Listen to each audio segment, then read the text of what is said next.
Hello students, so today we are starting your science 2 subject. In that we will start your first chapter, that is heredity and evolution. Okay, so shall we start? So आपके first chapter का नाम क्या है? Heredity and evolution. So first I will tell you the meaning of heredity. Heredity मतलब क्या होता है? Heredity एक ऐसा प्रोसेस है जहाँ पे हमें हमारे फिज़िकल और मेंटल क्वालिटीज़ मिलते हैं. किससे? पेरेंट्स से मिलते हैं, बराबर. टू अ चाइल्ड, किसी भी चाइल्ड को क्वालिटीज़ या फिर फिज़िकल क्वालिटीज़ या मेंटल क्वालिटीज़ जो पास ऑन होते हैं वो कहाँ से होते हैं? अपने पेरेंट्स से, राइट. सो उस प्रोसेस को बोला जाता है heredity. Okay, and the next one is evolution. Evolution मतलब क्या होता है? डेवलपमेंट कह सकते हैं, चेंजेस कह सकते हैं, राइट. सो आज हम इस चैप्टर में हेरिडिटी और इवोल्यूशन के बारे में पढ़ने वाले. सो शाल वी स्टार्ट. तो यहाँ पे 3 क्वेश्चंस दिए गए हैं. Can you recall? यहाँ आप लोग देख सकते हो. फर्स्ट क्वेश्चन क्या है? विच component of the cellular nucleus of living organism carries hereditary characters.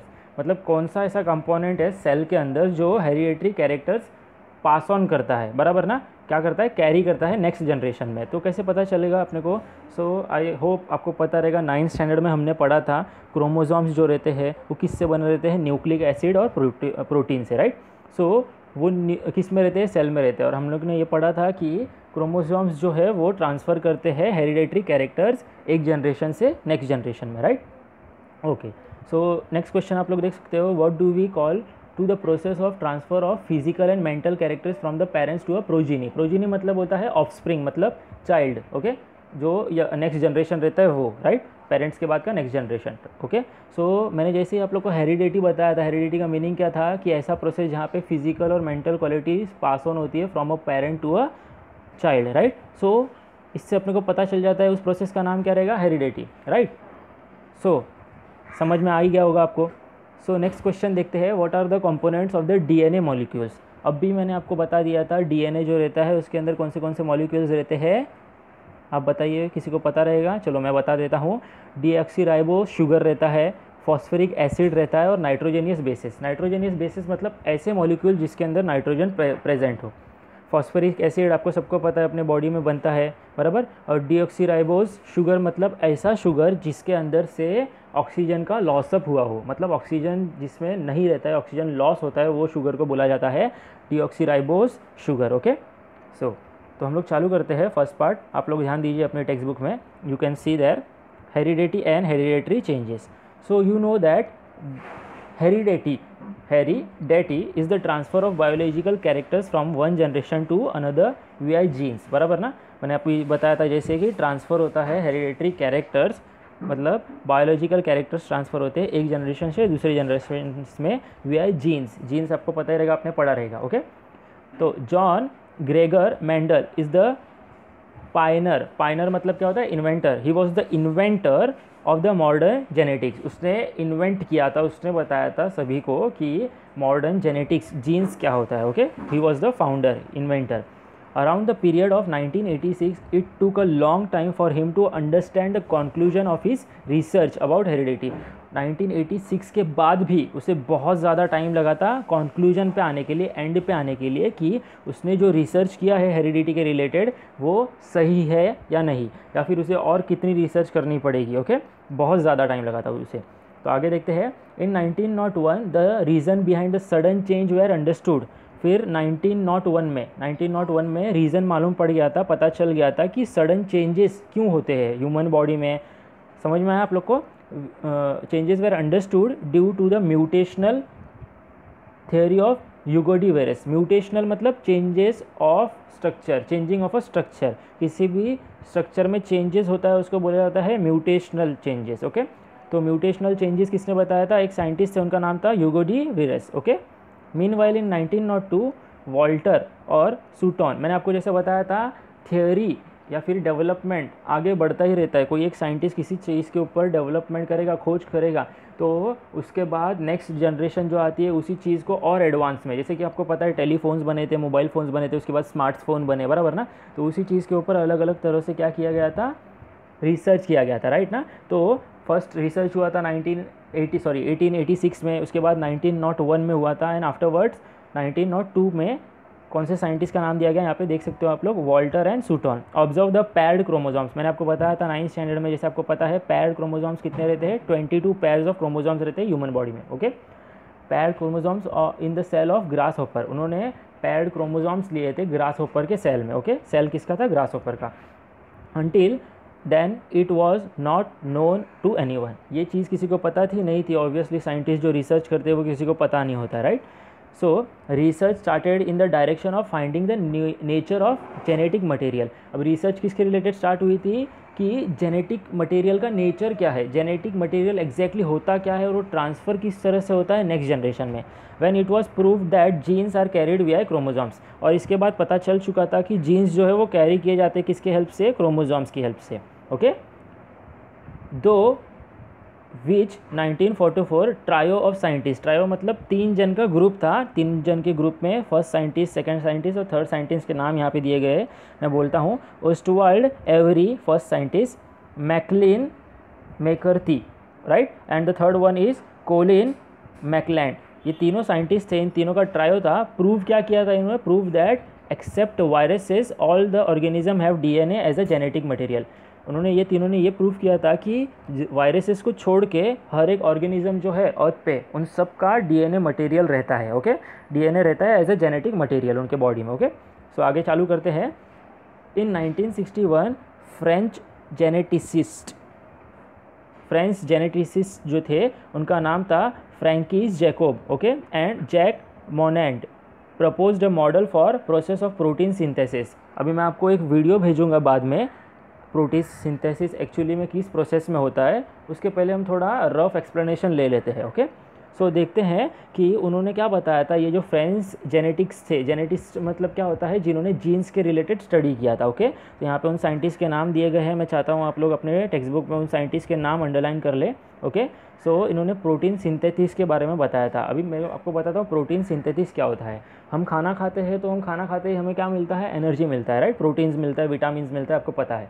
अभी हम कोई चीज़ मतलब कोई भी काम करते हैं तो काम करते समय हमारे बॉडी का एनर्जी यूज़ अप होता है, राइट, मतलब वो प्रोटीन यूज़ अप होता है। तो उसी के बाद वो यूज़ अप होने के बाद उसको रिफ़िल करना ज़रूरी है, राइट, कितना कहाँ पे रिफ़िल करना ये पता चलना ज़रूरी है। तो इस प्रोसेस को बोला जाता है protein synthesis. Okay, with the help of DNA in bacterial cells. तो उन्होंने ये प्रोटीन सिंथेसिस के बारे में स्टडी किया था डीएनए की मदद से, और बैक्टीरियल सेल था, किसका, बैक्टीरिया का सेल था। It help to uncover the genetic codons hidden in DNA. और वो हेल्प किस चीज़ में किया था, अभी जैसे आपको पता है एक नॉर्मल पर्सन या फिर कोई साइंटिस्ट भी अगर स्टडी कर रहा है तो कुछ कोड्स जो रहते हैं, मतलब कोडिंग्स रहता है, स्टडी करने के बाद भी बहुत सारे कोडिंग्स जो रहते हैं वो हेल्प करते हैं, मतलब हिडन रहते हैं। आपको पता है कि फटाक से पढ़ लेंगे उससे जानकारी नहीं हासिल करेगी, जो हिडन कोडिंग्स रहते हैं उसके बारे में मालूम पड़ा था। Thereby the technique of recombinant DNA technology. Recombinant DNA technology आजकल के ज़माने में बहुत ज़्यादा हो रहा है, आपको पता है। अलग अलग डीएनए, अलग अलग ऑर्गेनिजम्स का डीएनए क्या किया जाता है, रिकम्बाइन किया जाता है, और उसके बाद अलग अलग स्पीशीज़ बनाई जाती है या फिर टेस्ट अप किए जाते हैं, राइट, आपको पता ही रहेगा, इन्वेंशंस किए जाते हैं। तो रिकम्बाइंड डीएनए टेक्नोलॉजी एमर्ज हुआ था, मतलब बनाया गया था, which has a vast scope in the field of genetic engineering. और अगर आज भी कोई पर्सन या फिर कोई भी स्टूडेंट जो है जेनेटिक इंजीनियरिंग पढ़ रहा है तो उसके अंदर वास्ट, बहुत ही अच्छा स्कोप है अपना करियर बनाने के लिए। ओके, सो नेक्स्ट स्टार्टअप करते हैं। The science of heredity is useful for diagnosis. Diagnosis मतलब आइडेंटिफिकेशन। आपको पता है जैसे कि पहले के टाइम पे बहुत सारी बीमारियां हुआ करती थी, उसके बारे में जानकारी नहीं होती थी, लोग मर जाया करते थे, दवाइयां नहीं बनती थी, लोगों को लगता था इसी ऐसे ही बुखार है, उसके पीछे का रीज़न नहीं पता चलता था और लोग मर जाया करते थे, राइट। लेकिन अभी साइंस की स्टडी की वजह से आइडेंटिफिकेशन होना स्टार्ट हो गया है साइंस में, राइट। बीमारियों का आइडेंटिफिकेशन पता चल जाता है, ट्रीटमेंट कर सकते हैं हम लोग, प्रिवेंट कर सकते हैं। अभी आपको पता है बहुत सारे हेरिडेटरी डिसऑर्डर्स, आपने पढ़ा रहेगा कि किसी भी मदर को अगर डायबिटीज़ रहेगा और उसी टाइम पे डायबिटिक मदर ने किसी चाइल्ड को बर्थ दिया तो वहाँ पे वो डिसऑर्डर जो है, वो डिजीज़ जो है वो चाइल्ड के अंदर भी आने के चांसेस रहते हैं, राइट। तो ऐसे बीमारियाँ जो पेरेंट के through from the time of birth के टाइम से ही पेरेंट के थ्रू बच्चों में आते हैं, उनको बोला जाता है हेरिडेटरी डिसऑर्डर्स। ओके, आगे देखते हैं प्रोडक्शन ऑफ हाइब्रिड वेराइटीज़। अब आपको जैसे पता है, अगर आपको बहुत ही अच्छा नॉलेज है साइंस एंड टेक्नोलॉजी का, आपके पास इक्विपमेंट्स है, गैजेट्स है, तो आप लोग क्या कर सकते हो, रिसर्च कर करके हाइब्रिड वेराइटीज़ मतलब अलग अलग वेराइटीज़ के ऑर्गेनिज्म बना सकते हो, क्रॉस ब्रीड जिसको बोला जाता है, राइट। ऑफ एनिमल्स का हो सकता है, प्लांट्स का हो सकता है, and industrial process in which microbes are use, industrial process में भी यूज़ किया जाता है जहाँ पे माइक्रोब्स मतलब माइक्रो ऑर्गेनिजम्स यूज़ किए जाते हैं, राइट। ओके, आई होप आप सबको समझा रहेगा। चलो नेक्स्ट पार्ट पे ध्यान देते हैं। So students, now we will study about transcription. हम लोग ट्रांसक्रिप्शन के बारे में पढ़ने वाले हैं, ट्रांसलेशन के बारे में पढ़ने वाले हैं और ट्रांसलोकेशन के बारे में पढ़ने वाले हैं। बहुत ही इंपॉर्टेंट प्रोसेसेस है ये, हमें जान लेना बहुत ज़्यादा ज़रूरी है। तो क्या कीजिए, आप बहुत अच्छे से ध्यान दीजिए। उसके पहले ऊपर देखो कुछ क्वेश्चंस दिए गए हैं, कैन यू टेल में। फर्स्ट क्वेश्चन क्या है, sketch and explain the structure of DNA and various types of RNA. Okay, तो आई होप आपने 9th स्टैंडर्ड में पढ़ा है। आप लोगों ने पढ़ा रहेगा आई होप सो डीएनए के बारे में। तो यहाँ पे डीएनए का स्ट्रक्चर दिया गया है आपको बहुत अच्छे से, आप लोग चेक कर सकते हो। यहाँ पे मैंने आपको बताया गया है ये डीएनए का स्ट्रक्चर है, आपको पता ही है। और 9th स्टैंडर्ड में इसके लेबलिंग्स भी दिए गए थे। आपको ये भी पता रहेगा कि 9th स्टैंडर्ड में आरएनए के टाइप्स भी दिए गए थे। मैं आपको बता देता हूँ, डीएनए का फुल फॉर्म होता है डीऑक्सीराइबो न्यूक्लिक एसिड। ओके, और आरएनए का फुल फॉर्म होता है रिबो न्यूक्लिक एसिड। यहाँ पे देख सकते हो आप लोग, यहाँ पे 3 टाइप्स दिए गए हैं आरएनए के। First one is mRNA। mRNA मतलब होता है messenger RNA. Next one is rRNA। rRNA होता है रिबोसोमल न्यूक्लिक एसिड। समझ में आया, मतलब rRNA सॉरी मिस्टेक हो गया, rRNA दिया गया है यहाँ पे, मतलब रिबोसोमल आरएनए। और next one is tRNA। tRNA होता है ट्रांसफ़र आरएनए। ओके, आगे ध्यान देते हैं अच्छे से, आप ध्यान दीजिएगा। स्टूडेंट्स आगे ध्यान देते हैं। देखो सेकंड क्वेश्चन क्या दिया गया है, explain the meaning of genetic disorder and give some names of some disorders. मैंने जैसे आपको बता दिया था पहले ही आगे एक्सप्लेन करते वक्त कि जेनेटिक डिसऑर्डर क्या होता है। मैंने आपको बताया था जेनेटिक डिसऑर्डर मतलब ऐसे डिसऑर्डर्स जो पेरेंट्स के थ्रू बच्चों में ऑफस्प्रिंग्स में आए रहते हैं, राइट, पेरेंट्स से मिले रहते हैं। तो यहाँ पे थोड़ा आंसर्स दिया गया है, मैं आपको एक छोटा सा आंसर बता देता हूँ, सुनिएगा अच्छे से, मैं एक्सप्लेन करता हूँ। Genetic disorder are cause due to the abnormalities in chromosomes. Chromosomes के अंदर एबनॉर्मेलिटीज़ होती है। एंड म्यूटेशनल, मैंने म्यूटेशनल का मीनिंग दिया था, बताया था आपको, चेंजेस ऑफ स्ट्रक्चर, मतलब क्रोमोसोम्स का स्ट्रक्चर चेंज हो जाता है इन द जीन्स। समझ में आया आपको, स्ट्रक्चर चेंज होगा या फिर कोई भी एबनॉर्मेबिलिटी मतलब चेंजेस आ गए क्रोमोसोम में। Some important causes of genetic disorder are as follows. कुछ इंपॉर्टेंट बताया गया है, मतलब किस वजह से जेनेटिक डिसऑर्डर्स होता है यहाँ पे दिया गया है। देखो मैं आपको एक एक करके बोल रहा हूँ, ध्यान दीजिएगा। इंक्रीज और decrease in the number of chromosomes. समझ में आया, क्रोमोसोम्स का नंबर इंक्रीज हो गया या कम हो गया। मैंने आपको बताया था ह्यूमन बॉडी के अंदर 22 पेयर ऑफ क्रोमोसोम्स रहते हैं, मतलब 44 क्रोमोसोम्स रहते हैं। अगर सपोज कहीं पे नंबर इंक्रीज हो गया, 44 से 45 हो गया या 44 से 43 हो गया, तो इस टाइम पे भी क्रोमोसोमल डिजीज़ होने के चांसेस है। समझ में आया आपको, जेनेटिक डिसऑर्डर्स होने के चांसेस है। Okay, deletion of any part of the chromosome. Suppose chromosomes का कोई पार्ट है, सपोज डिलीट हो गया, मतलब ट्रांसफ़र नहीं हो पाया, कुछ चेंजेस आ गए और ट्रांसफ़र नहीं हो पाया, इस वजह से भी जेनेटिक डिसऑर्डर्स होते हैं। नेक्स्ट वन है ट्रांसलोकेशन ऑफ क्रोमोसोम्स। क्रोमोसोम्स का ट्रांसलोकेशन हो गया, मतलब जहाँ पे एग्जैक्टली लोकेट होना था मतलब क्रोमोसोम को, वहाँ पे हुआ नहीं, राइट। तो इस वजह से भी क्या होता है, जेनेटिक डिसऑर्डर्स होते हैं। सडन चेंजेस और mutational occur in the normal gene. Suppose कोई सडन चेंजेस आ गया, समझ में आया, आपको पता ही रहेगा कि चेंजेस वगैरह आ सकते हैं, इस वजह से क्या होगा, क्रोमोसोम्स का स्ट्रक्चर जो है वो प्रॉपर नहीं होगा। समझ में आया आपको, चेंजेस आ जाएंगे, तो इस वजह से भी जेनेटिक डिसऑर्डर्स होते हैं। तो आगे स्टार्ट करते हैं, शाल वी स्टार्ट। मैं एक्सप्लेनेशन स्टार्ट करता हूँ, प्लीज़ ध्यान दीजिए। With the help of RNA, मैंने आपको बताया आरएनए का फुल फॉर्म होता है रिबो न्यूक्लिक एसिड। तो आरएनए की मदद से ही क्या होता है, the genes present in the form of DNA, जो भी जीन्स प्रेजेंट रहती है सेल में in the form of DNA के फॉर्म में रहती है, participate in the functioning of the cell. मैंने आपको बताया था डीएनए कहाँ पे रहता है, सेल के अंदर। तो अभी देखो सेल के अंदर कोई चीज़ है तो उसका भी कुछ पार्टिसिपेशन होगा, कुछ वर्क होगा ही ऑब्वियसली, राइट। तो वो भी क्या करता है, पार्टिसिपेट करता है किसमें, सेल के काम में। And thereby control the structure and functioning of the body. और काम क्या रहता है, अपने बॉडी का जो भी स्ट्रक्चर है और फंक्शन है उसको कंट्रोल करके रखता है। कौन कंट्रोल करके रखता है, डीएनए। और डीएनए में क्या रहता है, genes. Okay, information about protein synthesis. I hope मैंने आपको बताया था कि प्रोटीन सिंथेसिस का मीनिंग क्या होता है, राइट। तो प्रोटीन सिंथेसिस का जो भी इंफॉर्मेशन रहता है वो स्टोर कहाँ पे रहता है, डीएनए में। Okay, and synthesis of appropriate protein as per requirement is necessary for body. और जितना प्रोटीन रिक्वायरमेंट है बॉडी के लिए, राइट, जितना प्रोटीन रिक्वायरमेंट है, कितना प्रोटीन यूज़ हो चुका है और कितना रिक्वायर्ड है, ये सब कहाँ पे रहता है, ये सब इन्फॉर्मेशन रहता है डीएनए में। This protein are synthesized by DNA through the RNA. अब ये प्रोटीन के अंदर, जैसे आपको बताता हूँ, डीएनए तक मैसेज कैसे जाएगा, राइट। डीएनए को पता कैसे चलेगा कि यहाँ पे प्रोटीन यूज़अप हो चुका है और यहाँ पे प्रोटीन की ज़रूरत है। तो ये जो पता चलने का काम है ये कौन करता है? आरएनए। आरएनए का फुल फॉर्म है ribonucleic acid. This is called as central dogma. तो इस प्रोसेस को बोला जाता है सेंट्रल डॉग्मा। ओके, ध्यान रखिएगा आप लोग। सो mRNA मतलब होता है messenger RNA is produce as per the sequence of nucleotides of DNA. तो यहाँ पे न्यूक्लियोटाइड का मतलब क्या होता है मैं आपको बताता हूँ। ओके, ध्यान दीजिएगा ज़रा। सो स्टूडेंट्स, आप लोग देख सकते हो यहाँ पे दिया गया है एक डीएनए का स्ट्रक्चर। ओके, अच्छे से देखिए। अभी डीएनए के स्ट्रक्चर के अंदर आप लोग देख सकते हो जो छोटी छोटी पट्टियाँ, जहाँ पे लिखा है सी जी, नीचे की पट्टी में लिखा है ए टी, वहाँ पे और एक नीचे पट्टी, वो लैडर फॉर्म में, लैडर मतलब सीढ़ी के फॉर्म में, राइट। तो वहाँ पे वो सी और जी क्यों लिखा गया है? तो उसके पीछे भी एक रीज़न है। वो लैडर जो फॉर्म रहता है उसको स्ट्रैंड्स बोलते हैं, राइट। तो जो स्ट्रैंड्स रहता है वो दो पार्ट से जॉइंट होकर रहता है, जैसे कि सी और जी के अलग कंपोनेंट्स है। जैसे कि सी का मतलब है साइटोसाइन और जी का मतलब है ग्वाइनाइन। ओके, मैं आपको बताता हूँ, यहाँ पे अच्छे से देखिएगा। यहाँ पे दिया गया है, देखो डिस्क्रिप्शन, देखो सी बताया था साइटोसाइन और जी मतलब ग्वाइनाइन। आप देख सकते हो यहाँ पे स्ट्रक्चर अच्छे से मैं आपको दिखाता हूँ। ये देखो यहाँ पैर्स जो है वो जूम करके बताए गए हैं, और ए का मतलब है एडिनाइन और टी का मतलब है थाइनाइन। तो ये जो है मतलब ए टी जो पूरा बनता है एडेनाइन और थाइमाइन, ये क्या होता है? न्यूक्लियोटाइड्स है। ओके, ये दोनों पैर बन के बनता है न्यूक्लियोटाइड, और न्यूक्लियोटाइड दो के पैर में रहते हैं, नाइट्रोजनियस बेसिस रहते हैं। मैंने बताया था, यहाँ पे बुक लिखा हुआ भी है, पिक्चर में आप देख सकते हो, pairs of nitrogenous basis. Okay, और जी का मतलब होता है ग्वाइनाइन और सी का मतलब होता है साइटोसाइन। प्लीज़ ध्यान में रखिएगा, ये इसके आगे का हम लोग पढ़ते हैं, ध्यान दीजिए।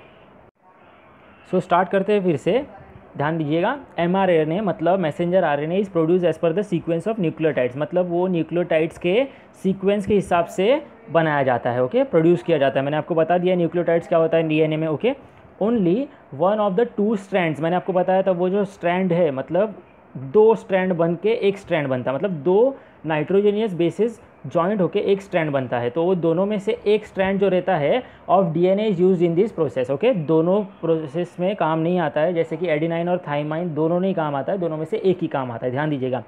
The sequence of nucleotide in mRNA is being produce is always complementary of the DNA. मैंने आपको बता दिया था कि जो डीएनए का जो सीक्वेंस है, मैंने आपको बताया था, आप अच्छे से देखिएगा डायग्राम किस चीज़ का, mRNA का और डीएनए का। आप देख सकते हो वहाँ पे सब जगह न्यूक्लियोटाइड्स है, राइट।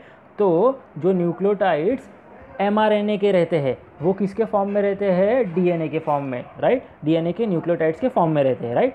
तो क्या होता है, वो सीक्वेंस कॉम्प्लीमेंट्री रहता है। कॉम्प्लीमेंट्री मतलब एक जैसे, राइट। एक यूज़ नहीं हुआ तो दूसरा यूज़ हो जाएगा। ओके, आगे देखते हैं, चलो। Sequence of nucleotides in mRNA is being produce is always complementary to the DNA strands used for synthesis, और यही काम आता है सिंथेसिस के। जैसे कि अब मैं आपको बताता हूँ मैसेंजर। मैसेंजर मतलब क्या होता है, हम लोग क्या करते हैं, मैसेज पहुँचाने का काम। तो बॉडी में भी इसी तरह से मैसेंजर आरएनए जो रहता है वो क्या करता है, मैसेज ले लेता है, और वो मैसेज क्या करता है, जहाँ पे कमी रहेगी प्रोटीन की वो अपने पास रखता है, और वो प्रोटीन की कमी जाके बताता कहाँ पे, डीएनए के पास। और मैंने आपको बताया था प्रोटीन सिंथेसिस का काम धाम पूरा किसके पास रहता है? डीएनए के पास। तो वो कमी जाके पता चल गई कहाँ पे? डीएनए के पास, राइट। तो डीएनए के पास वो मैसेज पहुँच चुका है, राइट। सो वो काम आता है किसके लिए? प्रोटीन सिंथेसिस के लिए। आगे देखते हैं। Beside there is uracil in RNA. मैंने आपको बताया था डीएनए में देखो 4 प्रोसेस रहते हैं। कौन से? Adenine, thymine, guanine, cytosine, right. लेकिन यहाँ पे यूरेसिल में क्या होता है, मतलब जैसे कि आरएनए की बात कर रहे हैं, यूरेसिल में नहीं, सॉरी, आरएनए में क्या होता है, डीएनए में हम लोग ने पढ़ा 4 चीज़ें रहती है, 4 न्यूक्लियोटाइड्स रहते हैं, एडिनाइन, थाइमाइन, साइटोसाइन, ग्वाइनाइन, राइट। लेकिन आरएनए में यूरेसिल रहता है, किसकी जगह पे? इंस्टेड ऑफ थाइमाइन, थाइमाइन की जगह पे रहता है यूरेसिल। ध्यान रखिएगा, वो भी एक न्यूक्लियोटाइड है जो सिर्फ और सिर्फ आरएनए में रहता है। This process of RNA synthesis is called transcription. और ये आरएनए का सिंथेसिस होना मतलब आरएनए का मैसेज ले लेना और वो कहाँ पे बताना? डीएनए में बताना, डीएनए के न्यूक्लियोटाइड्स में पूरा वो मैसेज भेज देना। इसी प्रोसेस को क्या बोला जाता है? ट्रांसक्रिप्शन बोला जाता है। Okay, shall we start the next part. तो ध्यान दीजिएगा, हम लोग नेक्स्ट पार्ट पे ध्यान। सो स्टूडेंट्स फर्स्टली क्या कर लेते हैं, पहले डायग्राम को अच्छे से समझ लेते हैं। आप लोग देख सकते हो यहाँ पे एक डायग्राम दिया गया है किस चीज़ का, ट्रांसक्रिप्शन का। ओके, ट्रांसक्रिप्शन का डायग्राम दिया गया है। यहाँ पे देख सकते हो आप लोग जो ऊपर वाले पार्ट्स है वो क्या है, डीएनए छोटा सा लिखा हुआ है देख सकते हो, और उसके बीच में से ही एक मैसेज गया है, मतलब वो मैसेंजर आरएनए का स्ट्रैंड्स गया हुआ है, आप लोग देख सकते हो राइट। तो आप लोग यहाँ पे देख सकते हो टी, जी, सी, ये सब क्या है, मैंने आपको बताया था, adenine, thymine, guanine, cytosine right. और यहाँ पे यूरेसिल, देखो मैसेंजर का जहाँ पे से स्ट्रैंड गया है वहाँ पे यू भी दिया गया, मतलब मैंने आपको बताया था आरएनए में सिर्फ और सिर्फ यूरेसिल रहता है, जिसके जगह पे, किसके जगह पे, थाइमाइन के जगह पे। ओके, तो आगे स्टार्ट करते हैं, ये आपको बहुत अच्छे से समझेगा, ध्यान दीजिएगा ज़रा। ओके, सो स्टार्ट करते हैं। The mRNA formed in nucleus comes in cytoplasm. अभी mRNA क्या करता है, जो न्यूक्लियस में बन चुका था वो कहाँ पे आता है, साइटोप्लाज्म में राइट। सेल में एक पार्ट रहता है साइटोप्लाज्म, आपने पढ़ा ही रहेगा, तो वो साइटोप्लाज्म में आ जाता है। It brings in the coded message, मैंने आपको बताया था वो क्या करता है, कोडेड मैसेज लेके आता है, कहाँ से, फ्रॉम डीएनए, मतलब डीएनए की तरफ से क्या लेके आ गया, मैसेज लेके आ गया। आप लोग यहाँ से देख सकते हो वो जो स्ट्रैंड्स मूव ऑन हुआ है वो डीएनए से पास होके गया राइट। तो पास होके क्या लेके आया है, मैसेज लेके आया, आप लोग देख सकते हो अच्छे से राइट। तो आगे देखते हैं, the message contains the coded for amino acids, और वो मैसेज किस फॉर्म में रहता है, कोडेड फॉर्म में। आपने पढ़ा रहेगा, आपको पता रहेगा कोडेड फॉर्म में किस तरह से मैसेजेस रहते हैं। ओके, और वो किस लिए रहता है, for amino acids, amino acids के लिए रहता है right. The code for each amino acid consist of 3 nucleosides, मैंने आपको बताया था कोड जो रहता है किस में रहता है, 3 न्यूक्लियोटाइड्स में। कैसे, मैं आपको बताता हूँ, ध्यान दीजिएगा। अगर डायग्राम यहाँ पे, अब डायग्राम में देख सकते हो आप लोग, जो डीएनए है उसके 2 न्यूक्लियोटाइड्स, मतलब एडिनाइन और थाइमाइन राइट। अभी वहाँ से अंदर से पास ऑन क्या हुआ, अंदर से पास ऑन हुआ मैसेंजर आरएनए बराबर, तो उसका भी एक न्यूक्लियोटाइड ऐड हुआ, मतलब 2 डीएनए के न्यूक्लियोटाइड्स और एक आरएनए का न्यूक्लियोटाइड्स राइट। तो वो मैसेज किस फॉर्म में है, 3 न्यूक्लियोटाइड्स के फॉर्म में है राइट। तो आप लोग देख सकते हो 3 न्यूक्लियोटाइड्स के यहाँ पे लिखा गया है, the code for each amino acid consist of 3 nucleotides, it is called as triple codon. वो क्या बोला जाता है, ट्रिपल कोडन। ट्रिपल किस लिए समझ में आ गया रहेगा आपको, 3 न्यूक्लियोटाइड्स यूज हो रहे हैं यहाँ पे, और कोडन मतलब कोडेड फॉर्म में राइट। तो आगे देखते हैं, doctor Hargobind Khorana, a scientist of Indian origin, has made an important contribution in the discovery of triple codon. तो यहाँ पे देखिए ट्रिपल कोडन का थ्योरी, ट्रिपल कोडन के बारे में किसने बताया था, एक इंडियन साइंटिस्ट थे, उनका नाम था डॉक्टर हरगोविंद खुराना राइट। और वो इंडियन साइंटिस्ट थे, उन्होंने बहुत ही अच्छा कंट्रीब्यूशन दिया था in discovery of triple codon. Triple codon का जो डिस्कवरी हुआ था उसके अंदर उन्होंने बहुत ही अच्छा योगदान दिया था फॉर 20 अमीनो एसिड्स, और वहाँ पे उन्होंने 20 अमीनो एसिड्स के रिलेटेड इन्फॉर्मेशन दिया था राइट। सो आगे ध्यान देते हैं, for this work he had been awarded with the Nobel prize in 1968, और इसी काम के लिए उनको नोबल प्राइज़ दिया गया था इन द ईयर 1968। ओके, आगे देखते हैं, अलॉन्ग विथ 2 अदर साइंटिस्ट, और उनके साथ 2 अलग साइंटिस्ट भी थे जो उनके मेंबर्स थे, ग्रुप मेंबर्स थे, रिसर्च मेंबर्स थे। ओके, तो आगे देखते हैं, each mRNA is made up of thousands of triple codon. मैंने आपको बताया था mRNA जो है वो मैसेज लेके जाता है, तो वो मैसेज लेके जाएगा तो बहुत सारे मैसेजेस आपने देखा कितने सारे यहाँ पे न्यूक्लियोटाइड्स है, तो बहुत सारा मैसेज लेके जाता है राइट। तो थाउजेंड्स ऑफ ट्रिपल कोडॉन्स लेके जाता है as per the message on mRNA। तो mRNA के अंदर जितना भी जैसा भी मैसेज रहेगा वो amino acids are supplied by transfer RNA। अभी देखो अमीनो एसिड्स का सप्लाई मतलब ज़रूरत मालूम पड़ चुका है राइट, तो वो सप्लाई किया जाता है। अभी देखो मैसेंजर आरएनए ने अपना मैसेज भेज दिया राइट, तो वो ट्रांसफ़र करना पड़ेगा ना, मतलब वो अमीनो एसिड ट्रांसफ़र करना पड़ेगा जहाँ पे ज़रूरत है। तो ट्रांसफ़र कौन करता है, तो यहाँ पे एक नई चीज़ का आपको बताने जा रहा हूँ जानकारी, वो है टीआरएनए। टीआरएनए मतलब क्या होता है, transfer RNA. Okay, so for this purpose tRNA has एंटीकोडन। अब मेरी बात सुनिए, यहाँ पे मैंने आपको बताया था जैसे कि मैसेंजर आरएनए कोडेड फॉर्म में क्या लेके जाता है, मैसेज लेके जाता है। अभी कोडेड फॉर्म में है तो वो कोड एंटी कोड करना पड़ेगा तभी पता चलेगा ना राइट। अब मैं आपको बता देता हूँ, जैसे कि कोई आप रेसिपी देखते हो टीवी पे, किसी चीज़ का खाने का रेसिपी देखते हो, रेसिपी देखने के बाद वहाँ पे जो लैंग्वेज एग्जैक्ट यूज़ की गई है वही आप कहीं पे मतलब वो रेसिपी नोट करोगे तो वही लिखोगे क्या, नहीं, आप अपने फॉर्म में लिखोगे, मतलब आपको जिस तरह से समझ में आएगा वो राइट। तो वही समझने के लिए यहाँ पे अनकोड किया जाता है, मतलब एंटी कोड जाता है वो मैसेज को राइट। ट्रांसफर आरएनए करता है anti code having complementary sequence to the codon on mRNA, मतलब वो सेम कॉम्प्लीमेंट्री रहता है, मतलब उसी की तरह रहता है, मैसेंजर आरएनए की तरह ही मैसेज रहता है, बट वो कॉम्प्लीमेंट्री रहता है, एक अलग चीज़ जैसा रहता है, ईजी वे में रहता है, जो कि वो मैसेज ट्रांसफ़र किया जाता है, मतलब अभी वो जो चीज़ की ज़रूरत है वो ट्रांसफ़र की जाती है। आगे देखते हैं, the process of transfer has tRNA has anticodon having complementary sequence to the codon on messenger RNA, ये मैंने आपको बता दिया है। This is called translation. अभी वो क्या किया गया, मैंने आपको जैसे बताया था, वो कोडन फॉर्म में मैसेज था, वो एंटी कोड किया गया, मतलब क्या किया, ट्रांसलेट किया गया, राइट, इजी फॉर्म में ट्रांसलेट किया गया, तो इसी को बोला जाता है translation. The amino acid brought in by tRNA, मतलब जो अमीनो एसिड tRNA लेके गए थे जहाँ पे ज़रूरत थी बॉडी में, वहाँ पे are bonded together by peptide bonds. अभी वो बॉन्ड किए जाते हैं, मतलब जॉइंट फॉर्म में रहते हैं। किस फॉर्म में रहते हैं, पेप्टाइड बॉन्ड्स में। एक बॉन्ड का नाम है ये पेप्टाइड बॉन्ड्स, आप ध्यान में रखिएगा। With the help of RRNA। RRNA मतलब क्या होता है, रिबोसोमल रिबोन्यूक्लिक एसिड। ओके, RRNA का मतलब होता है रिबोसोमल रिबोन्यूक्लिक एसिड, ध्यान रखिएगा। Okay, during this process the ribosome keeps on moving from one end to the mRNA। अभी रिबोसोम क्या करता है, वो एक जगह से दूसरी जगह घूमता ही रहता है। आप डायग्राम में देख सकते हो, यहाँ पे डायग्राम दिया गया है रिबोसोम का, राइट। तो रिबोसोम का डायग्राम देते हुए आप देख सकते हो वहाँ पे स्टार्टिंग से स्टार्ट हुआ है और स्टार्टिंग से स्टार्ट होके वो देख सकते हो आप डायग्राम में। सेकंड डायग्राम देखिए, रिबोसोम जहाँ पे लिखा हुआ है, रिबोसोम फर्स्ट एंड से स्टार्ट होके लास्ट एंड तक जाता है, राइट। मतलब वो फर्स्ट एंड से लास्ट एंड तक क्या होता है, mRNA के लास्ट एंड तक वो मूव करता रहता है, ताकि वो मैसेज जो है वो आया हुआ पूरी तरह से क्या कर सके, एंटी कोड कर सके। On the other and by the distance of a one triple codon, जो ट्रिपल कोडन था वो फर्स्ट एंड से लेके अनदर एंड तक, राइट, अदर एंड तक ट्रिपल कोडन को क्या कर सके, एंटी कोड कर सके।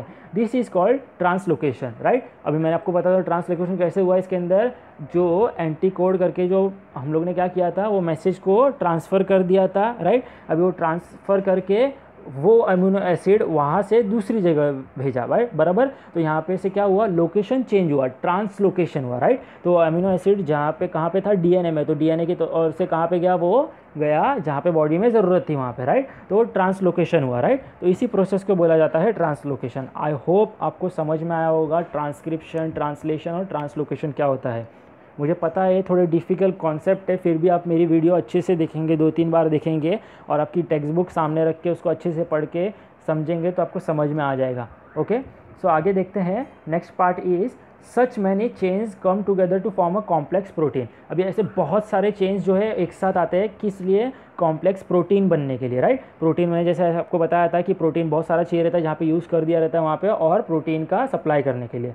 This proteins control various functioning in the body. मैंने आपको बताया था हम लोग कुछ भी काम करते हैं तो वहाँ पे एनर्जी यूज़अप होता है। एनर्जी मतलब प्रोटीन्स, विटामिन, ये सब, राइट। तो प्रोटीन्स और विटामिन, ये प्रोटीन्स क्या करते हैं, हमारे बॉडी का फंक्शन कंट्रोल में रखते हैं of living organism and their appearance too. Living organism का फंक्शन भी और अपीयरेंस भी। आपको पता रहेगा आपकी स्किन में प्रोटीन की कमी हो जाती है, डॉक्टर के पास जाते हो, डॉक्टर अच्छा मॉइस्चराइजर्स लगाते हो स्किन के लिए, राइट ना। तो वो क्या करता है, अपने टीवी में एड्स वगैरह देखे रहेंगे, प्रोटीन स्किन को हील करता है, प्रोटीन देता है, राइट ना। तो अपने अपीयरेंस के लिए भी बहुत अच्छा रहता है। ओके, नेक्स्ट पार्ट करते हैं, ध्यान दीजिएगा अपना। Living organism can produce new individuals.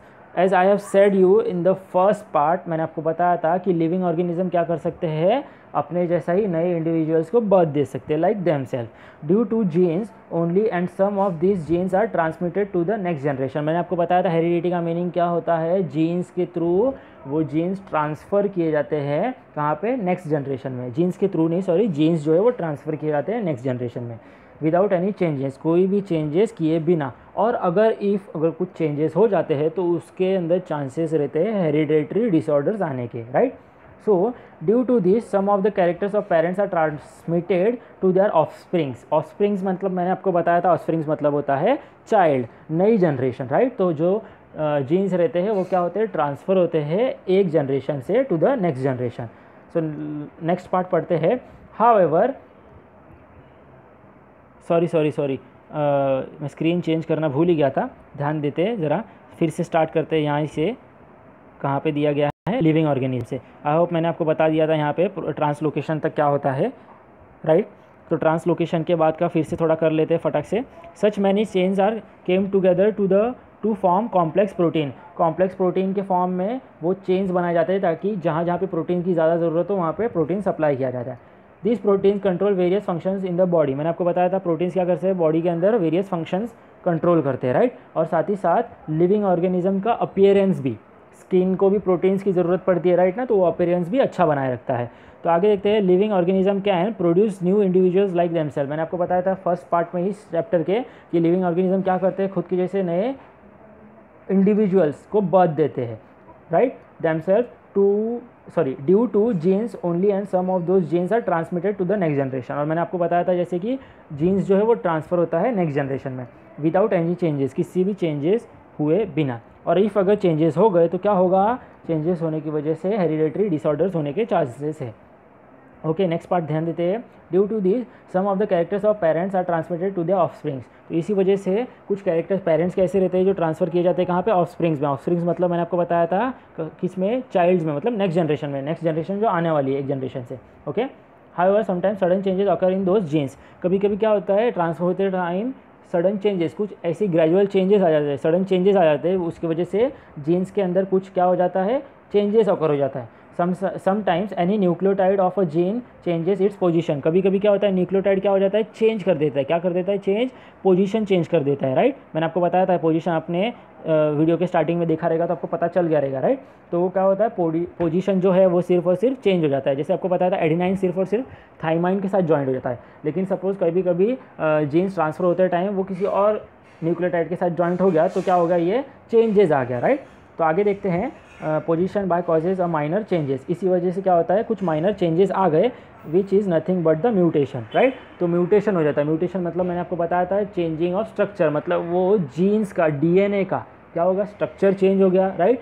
जहाँ पे एडेनाइन को थाइमाइन के साथ जॉइंट होना था वो कुछ और जॉइंट हो गया, राइट। मतलब साइटोसाइन और गुआनिन जॉइन हो गया, राइट। तो यहाँ पे स्ट्रक्चर में चेंजेस आ गए। तो इसी वजह से क्या हुआ देखते हैं, सम म्यूटेशन में भी माइनर, कुछ म्यूटेशन माइनर रहेंगे। म्यूटेशन मतलब changes of a structure, structure का चेंजेस माइनर मतलब छोटा रहेगा।